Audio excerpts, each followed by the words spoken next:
Halo, selamat datang kawan. Bantu channel ini dengan subscribe ya. Langsung saja ke alur cerita. Kata-kata yang membosankan dan sederhana perlahan-lahan melayang di alun-alun besar. Mereka menyebabkan suasana tenang yang telah hadir di seluruh tanah menjadi sedikit keresahan dan kekacauan.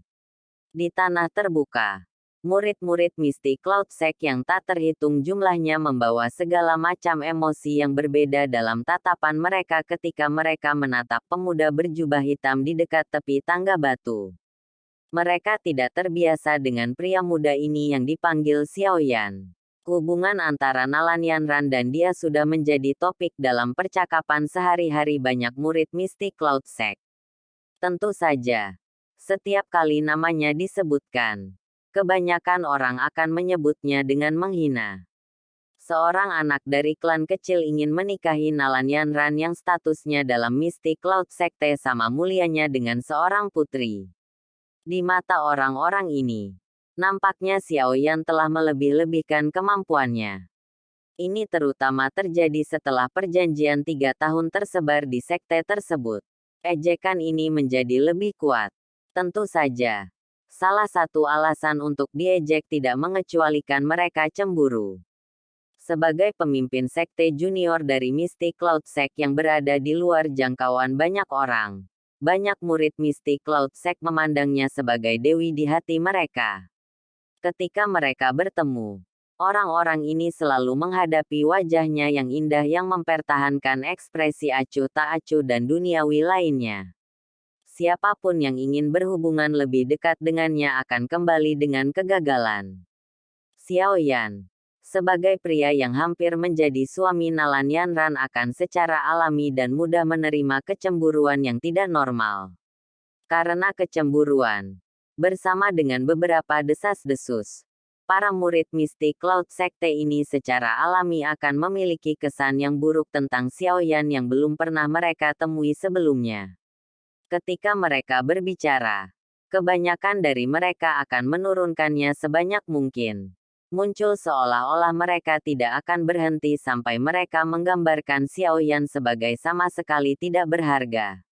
Namun, ketika mereka mengamati pemuda yang masih mempertahankan sikap tenang dan santai meskipun menghadapi ki bersatu dari hampir 1000 murid mistik Cloud Sect, beberapa murid yang lebih cerdik merasa sedikit terpesona dalam hati mereka setelah mereka membuang emosi negatif dalam diri mereka, hati mereka.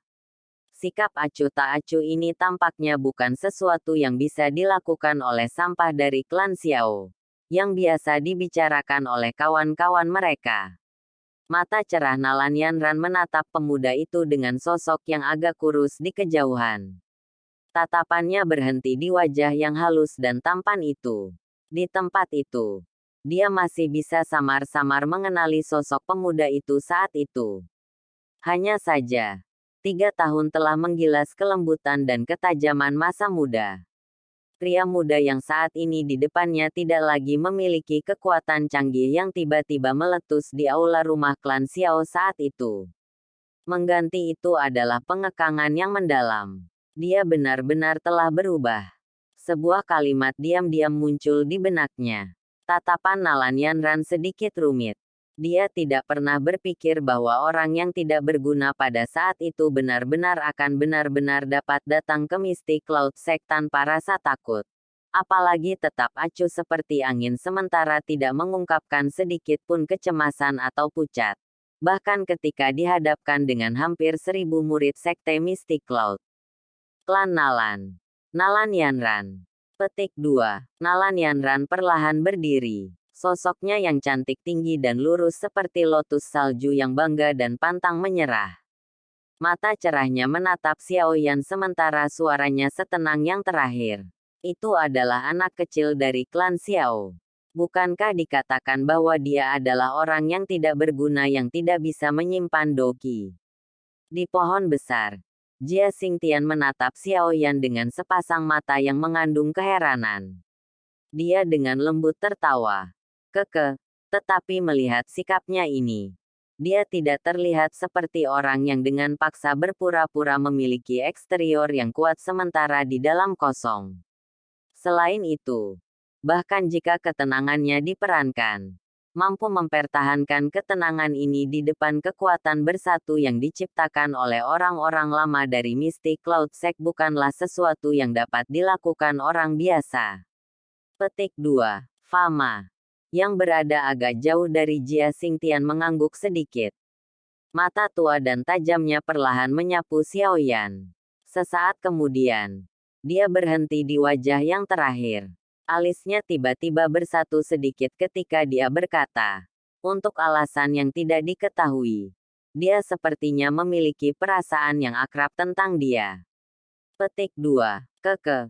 Kamu juga punya perasaan seperti itu. Mendengar ini, Jia Xingtian tertawa pelan. Matanya dipenuhi dengan makna yang dalam ketika dia menatap Xiaoyan dan berkata, sepertinya kita mungkin pernah melihatnya di suatu tempat sebelumnya. Petik 2. Kerutan di dahi Fama semakin dalam. Matanya berkedip saat dia menatap Xiaoyan. Tetapi apakah dia tidak terus mengatakan apa-apa lagi? Hei, orang tua Nalan. Apakah ini pemuda dari klan Xiao yang hampir menjadi menantu klan Nalan? Dia tampaknya bukan orang yang tidak berguna dari rumor. Bantalan dan kekuatan mental ini adalah sesuatu yang hampir tidak pernah saya lihat pada orang-orang muda yang saya temui. Mu Chen menoleh dan berkata. Dia tersenyum pada Nalan Jie, yang matanya berhenti di tubuh Xiaoyan sejak awal.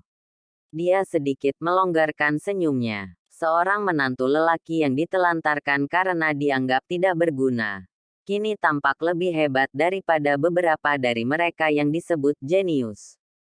Meskipun Nalan Jie tidak akan merasakan sakit sampai pada titik ia tidak ingin hidup karena ini, ia akan merasa sedikit kesal. Hei, orang tua Nalan. Apakah ini pemuda dari klan Xiao yang hampir menjadi menantu klan Nalan? Dia tampaknya bukan orang yang tidak berguna dari rumor. Bantalan dan kekuatan mental ini adalah sesuatu yang hampir tidak pernah saya lihat pada orang-orang muda yang saya temui. Mu Chen menoleh dan berkata. Dia tersenyum pada Nalan Jie, yang matanya berhenti di tubuh Xiaoyan sejak awal. Dia sedikit melonggarkan senyumnya. Seorang menantu lelaki yang ditelantarkan karena dianggap tidak berguna, kini tampak lebih hebat daripada beberapa dari mereka yang disebut jenius. Meskipun Nalan Jie tidak akan merasakan sakit sampai pada titik ia tidak ingin hidup karena ini, ia akan merasa sedikit kesal. Ekspresi Nalan Jie jelek ketika dia dengan ganas memotong Mu Chen dengan tatapannya.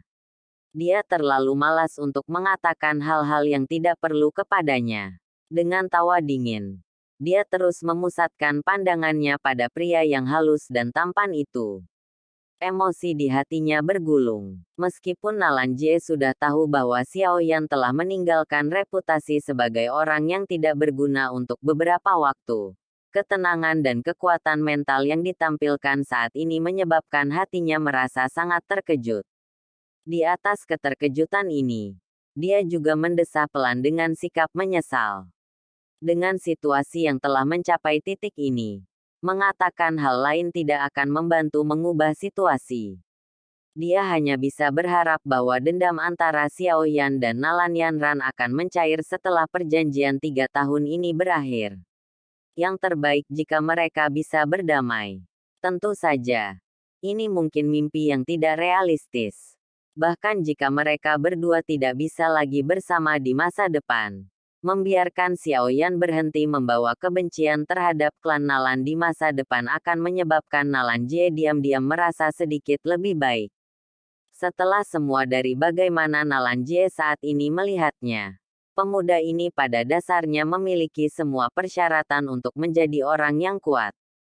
Kekuatan mental yang luar biasa, bakat pelatihan yang luar biasa, dan ketekunan untuk terus berjuang selama 3 tahun hanya demi sebuah janji.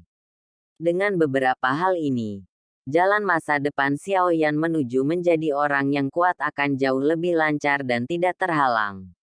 Nalan Jie tidak berpikir bahwa menjadi target dendam seorang pemuda dengan potensi tak terbatas adalah sesuatu yang bisa membuat seseorang senang. Sepertinya aku harus mengirim seseorang untuk menghubungi klan Xiao. Nalan Jie dengan lembut menghela nafas di dalam hatinya ketika dia menggelengkan kepalanya. Dia mengarahkan perhatiannya ke tanah terbuka. Dia saat ini hanya bisa menunggu perjanjian 3 tahun yang akan dimulai. Setelah Nalan Yanran berdiri, 10 pria berjubah putih plus di atas alun-alun akhirnya mulai perlahan membuka mata mereka. Tatapan mereka dilemparkan ke pemuda berjubah hitam di tangga batu. Saat mereka saling bertukar pandang, mereka merasakan keheranan. Ketidakpastian di hati mereka persis sama dengan apa yang ada di dalam Nalan Jie dan yang lainnya. Tidak peduli ke arah mana seseorang melihat Xiao Yan saat ini. Seseorang tidak dapat melihat sampah klan Xiao yang menderita segala macam ejekan saat itu. Kamu adalah Xiao Yan dari klan Xiao. Seorang pria tua berjubah putih yang berada di tengah mengangkat matanya dan memindai Xiao Yan. Setelah beberapa saat, dia perlahan membuka mulutnya dan mengucapkan kata-kata itu. Tatapan Xiao Yan menyapu pria tua berjubah putih di tengah. Dia menyadari bahwa orang ini harus memiliki posisi yang cukup tinggi dalam Mystic Cloud Sect. Sejak yang terakhir membuka mulutnya, para lelaki tua di sekitarnya mengenakan jubah yang sama tetap diam. Tatapan Xiao Yan menyapu pria tua berjubah putih di tengah. Dia menyadari bahwa orang ini harus memiliki posisi yang cukup tinggi dalam Mystic Cloud Sect. Sejak yang terakhir membuka mulutnya, para lelaki tua di sekitarnya mengenakan jubah yang sama tetap diam. Saya adalah tetua pertama dari Sekte Mystic Cloud, Yun Leng. Sebelum Xiao Yan bisa menjawab, pria tua itu hanya melanjutkan sesukanya dan berkata, pemimpin sekte belum kembali hari ini. Oleh karena itu, perjanjian 3 tahun kali ini akan dipimpin oleh saya yang lama. Tujuan dari kompetisi kali ini adalah untuk saling belajar. Berhentilah saat kamu hidup dan mati ditentukan oleh surga. Suara lembut tiba-tiba terdengar, mengganggu kata-kata Yun Leng. Tatapan di tanah terbuka berbalik ke arah suara itu. Akhirnya mereka berhenti di tubuh pemuda berjubah hitam yang tenang itu.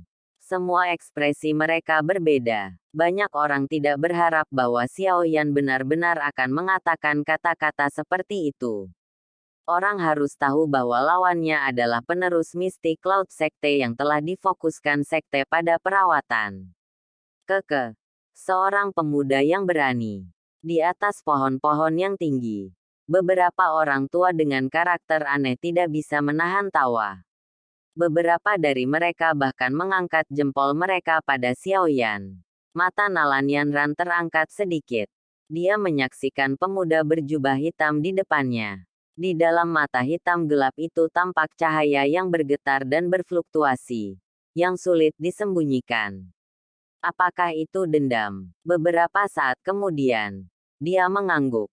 Suaranya dingin. Sesuai keinginan kamu. Petik 2. Mendengar jawaban Nalan Yanran, Yun Leng sedikit merajut alisnya.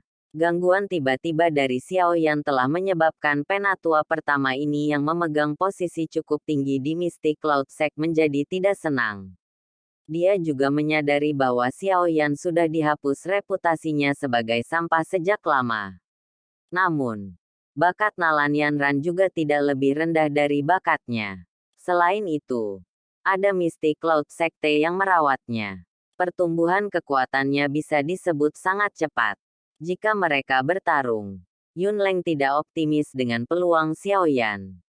Anak muda, kamu harus selalu meninggalkan sedikit waktu luang dalam semua yang kamu lakukan. Tetapi karena Anda telah membuat permintaan seperti itu, lakukan sesuka Anda. Hidup dan mati akan ditentukan oleh surga. Yun Leng melambaikan tangannya dan berkata dengan lemah. Mendengar jawaban Nalan Yanran, Yun Leng sedikit merajut alisnya. Gangguan tiba-tiba dari Xiao Yan telah menyebabkan penatua pertama ini yang memegang posisi cukup tinggi di Mystic Cloud Sect menjadi tidak senang. Dia juga menyadari bahwa Xiao Yan sudah dihapus reputasinya sebagai sampah sejak lama. Namun, bakat Nalan Yanran juga tidak lebih rendah dari bakatnya. Selain itu, ada Mystic Cloud Sekte yang merawatnya. Pertumbuhan kekuatannya bisa disebut sangat cepat. Jika mereka bertarung, Yunleng tidak optimis dengan peluang Xiaoyan. Anak muda, kamu harus selalu meninggalkan sedikit waktu luang dalam semua yang kamu lakukan. Tetapi karena Anda telah membuat permintaan seperti itu, lakukan sesuka Anda. Hidup dan mati akan ditentukan oleh surga. Yunleng melambaikan tangannya dan berkata dengan lemah. Sebuah lengkungan terangkat di sudut mulut Xiaoyan. Dalam hatinya, dia tidak bisa menahan tawa dengan dingin. Tinggalkan sedikit waktu luang. Saat itu, Nalanianran kejam. Adakah yang memintanya meninggalkan kamar untuk orang lain? Tangan Xiaoyan perlahan memegang gagang penguasa. Dia tiba-tiba mengeluarkannya dan penguasa Suan berat membawa suara angin yang dikompresi.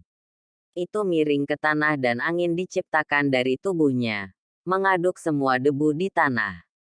Doki berwarna hijau samar menyelubungi permukaan tubuhnya saat Xiaoyan menatap Nalanianran. Aku datang sesuai dengan perjanjian 3 tahun. Hari ini, mari kita selesaikan semua dendam masa lalu kita. Harap bayar semua penghinaan yang telah Anda berikan pada klan Xiao saat itu. Petik 2. Nalanianran mengulurkan tangannya dan cincin penyimpanan berwarna zamrud di jarinya menyala. Pedang panjang berwarna hijau pucat muncul. Tepi pedang sedikit miring, mencerminkan dingin yang dingin di bawah sinar matahari yang deras. Mata cantik Nalanianran bertukar pandang dengan sepasang murid hitam gelap itu. Dia menghela nafas dengan sedikit menyesal saat dia berkata dengan lemah. Aku akan bertanggung jawab atas pernikahanku sendiri. Meskipun 3 tahun telah berlalu, saya tidak berpikir saya melakukan kesalahan saat itu. Saya memiliki hak untuk memilih nasib saya. Mungkin beberapa tindakan saya tidak tepat ketika saya memilih. Namun, saya pikir saya masih akan membuat pilihan ini bahkan jika saya bisa kembali ke masa lalu. Petik 2. Tindakanmu tidak pantas. Xiaoyan tertawa pelan. Hanya tindakan sederhana yang tidak pantas dan dia ingin menjauh dari perilakunya yang kasar dan tidak masuk akal. Apakah ini tidak terlalu sederhana? Ekspresi Xiaoyan secara bertahap kembali ke ketidakpeduliannya. Telapak tangan yang memegang gagang penguasa menjadi semakin ketat. Sesaat kemudian, kakinya tiba-tiba maju selangkah. Di tempat itu mendarat. Permukaan batu hijau keras sebenarnya memiliki beberapa garis retak yang menyebar.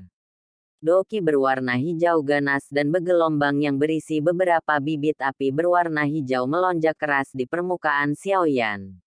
Mari kita mulai. Petik 2. Sekian dari episode kali ini.